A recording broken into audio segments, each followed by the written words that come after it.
This is the last of a 3-part series of videos covering the Down system. Let's get right into it.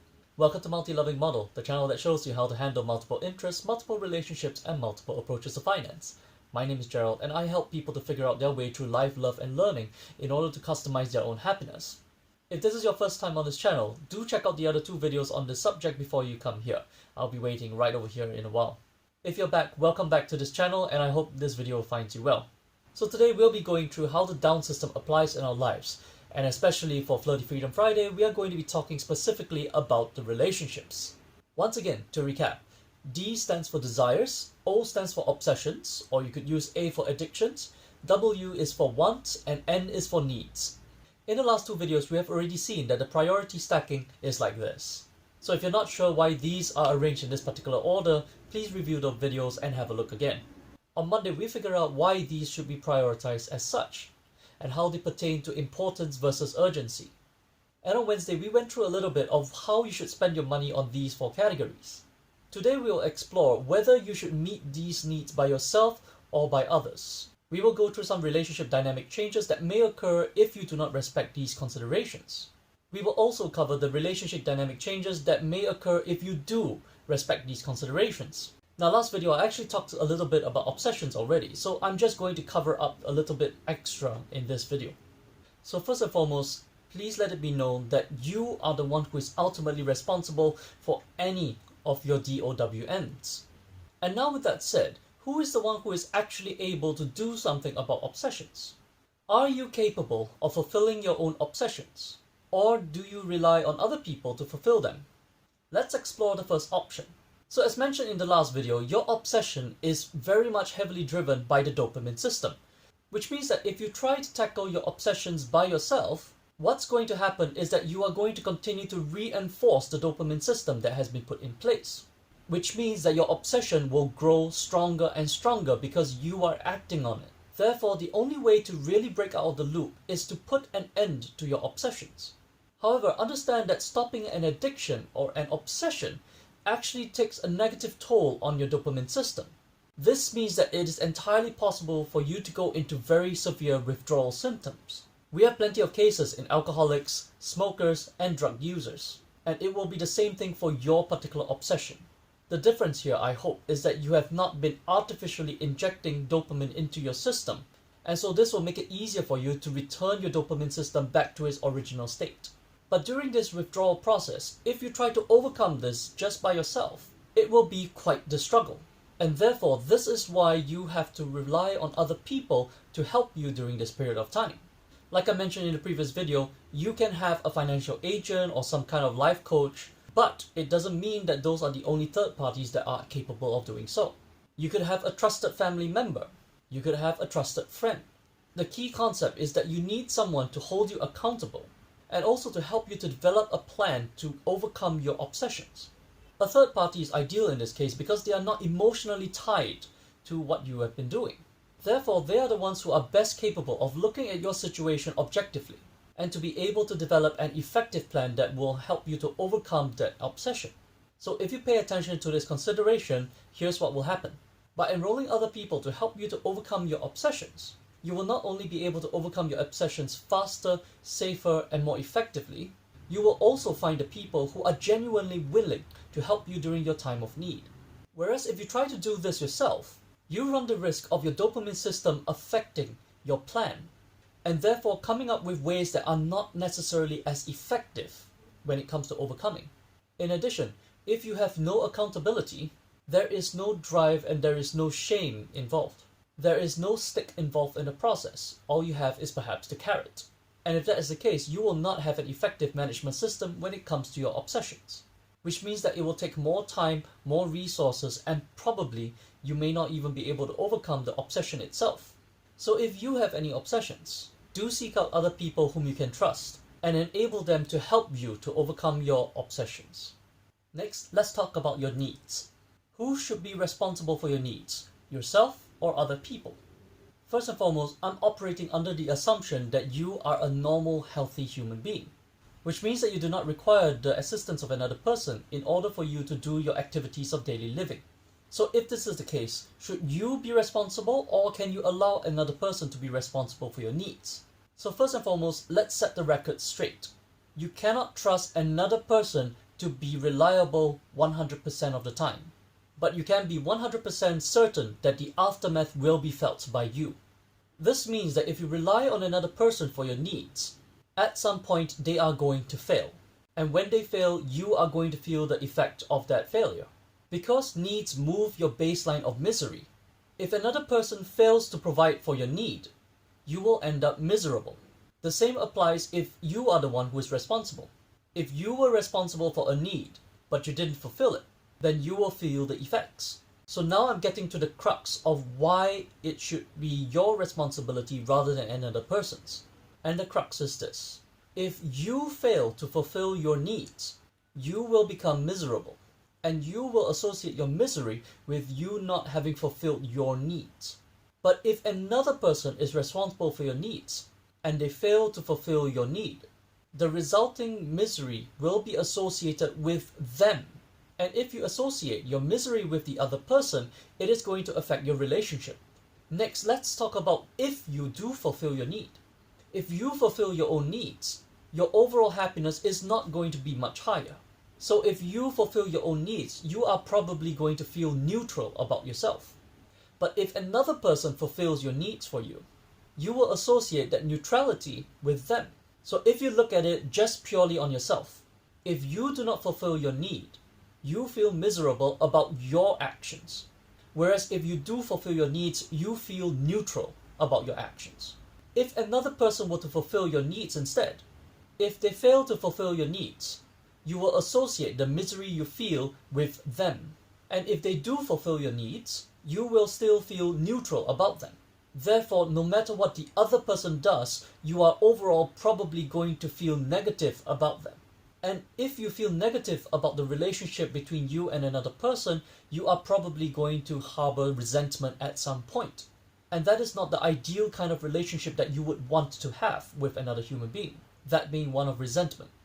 And therefore, it is for this reason that I highly recommend that you be fully responsible for your needs rather than rely on another person to fulfill those needs for you. Now let's move on to your desires.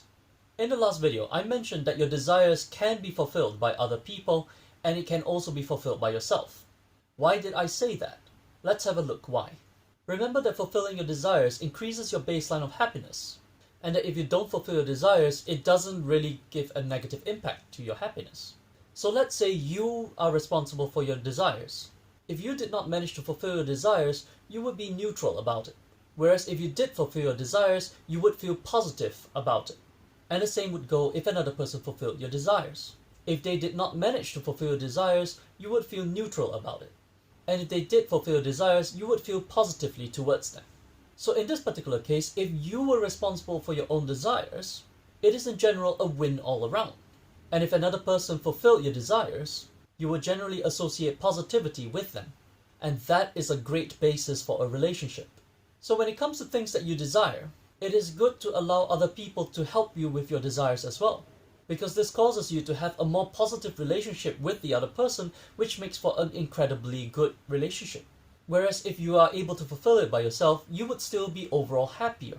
So desires are great if you fulfill them yourself or if somebody else manages to fulfill them for you. And if another person fulfills it for you, it is a basis for a great long-term relationship. Next, let's move on to wants. In the last video, I talked about how your wants can actually become needs, and that you need to cater a sum of money aside in order to fulfill your wants. But in that same video, I also mentioned that wants are best given by other people.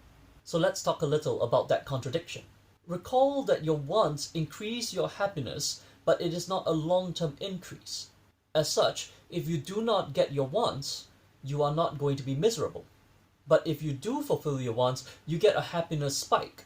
You get a happiness boost, and then it goes away. With that in mind, let's look into how wants affect your relationships. If you fulfill your wants, what's going to happen is you are going to get happiness spikes over and over. Whereas if you're not fulfilling your wants, you are not having your happiness spikes. Do you remember what I talked about in obsessions? I mentioned that obsessions are governed by the dopamine system, and that dopamine spikes when there's an expectation of a reward. If fulfilling your wants produces spikes in your happiness, and your dopamine system is triggered by spikes in dopamine, Do you see how wants and obsessions are actually very close together? If you fulfill your own wants, you run the risk of your wants becoming obsessions. Whereas if you do not fulfill your wants, it is not going to turn into an obsession. If, however, a situation arises in which you really critically need that boost of happiness, then your want turns into a need rather than an obsession instead. Because what you are using the happiness for is to try to maintain your baseline of happiness, rather than to increase your overall happiness by trying to spike your happiness over and over again. In this particular situation, it is good for you to use your wants in order to boost your happiness back to its original level while you try to find a way to counteract the loss of happiness overall. That's for your relationship with your wants. Let's move on to your relationship with other people who fulfill your wants. If other people do not fulfill your wants, then nothing happens. You stay neutral to them. But if other people fulfill your wants for you, then you end up feeling positive towards them. And the good news is, unlike yourself, when other people fulfill your wants for you, you remember that positivity. Whereas if you fulfill your wants by yourself, you not only remember the spike in happiness, you also remember the drop in happiness. And that is because of the time difference. When the person gives you your want, you will pair up the spike in happiness with them. Whereas after some time has passed and your happiness drops back, that person is not necessarily there to be associated with. And therefore, the other person only gets paired with positivity rather than the drop in happiness. And that is great for a relationship with the other person. Whereas if you're doing it by yourself, what's going to happen is you're going to associate that spike in happiness with your own actions, but also the drop in happiness with your own actions. Because when you see that wants that you fulfilled, you are going to remember that you were the one who got it for yourself. For example, have you had any purchases that you have made that when you look at them a couple weeks, months later, you're wondering to yourself, why did I bother to get that? Or so-called buyer's remorse. You do not get buyer's remorse when someone gives you a gift. And this is the reason why. So ideally, you do not want to fulfill your own wants. Instead, you want to let other people fulfill your wants so that you can build a positive relationship with them. While on the other hand, you also need to budget a little bit for your wants so that when you need that happiness boost, you have the ability to fulfill some of your wants. So with that, I hope that you can see why some of these things are your responsibility and why some of these things can actually be handed out to other people to fulfill for you. So as a roundup, let's go through each of these categories. For your needs, you are ultimately responsible for your needs and not other people, assuming you're a normal, healthy human being. This is a caveat I did not cover, but I'm going to do it here. If you are unable to fulfill your own needs because you are not able to do your activities of daily living, then for those things that you require assistance for, you do have to reach out to other people for assistance. But for everything else that you are capable of handling for yourself, those are the things that you are responsible for. And I'll leave it as that for now. Your desires are great if you fulfill them yourself or if other people help you to fulfill them. It is also a great way to build a relationship with somebody else. Wants should be budgeted for so that when the time comes, you can actually fulfill them yourself in order to boost your happiness. But in the meantime, you would want other people to help you fulfill your wants instead. This helps build a positive relationship with other people. And finally, for your obsessions, you do not want to be solely responsible for them. Instead, you want to recruit other people in order to help you to overcome your obsessions. And that's the list. Now, for the final point in this video, I want to address why it is in this particular order rather than having the obsessions at the top. In a person who is not yet mature, their obsessions are going to rule over them. They are going to use their wants to medicate their obsessions. Only then do they focus on what they desire and end up neglecting their needs. So if you look at it, this is the opposite of what a person with maturity should be doing. Whereas for a person with maturity, they have learned that fulfilling your needs helps to maintain your happiness. Once their happiness is maintained, then you figure out ways to boost them through your desires. They have learned not to focus their time on their wants because those will not produce a lasting happiness. And finally, they have managed their obsessions such that they are no longer a prevailing force in their lives. And this is why this is the priority for a healthy, mature person. And for the unhealthy and immature person, it is instead the other way around. I hope that answers this question.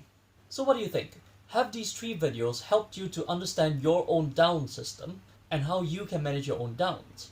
Leave a comment to let me know whether you agree or disagree, and whether you have any life examples of you applying the down system, or any other system for that matter. If you know somebody for whom this video would be helpful, please consider sharing with them. And if you'd like more content about how to handle multiple interests, relationships, and approaches to finance, consider subscribing to the channel and hitting the notification bell. It's free, and if at some point you no longer want to, you can always unsubscribe from the channel. My name is Gerald, and this is Multi-Loving Model. Be happy in diversity. Cheers.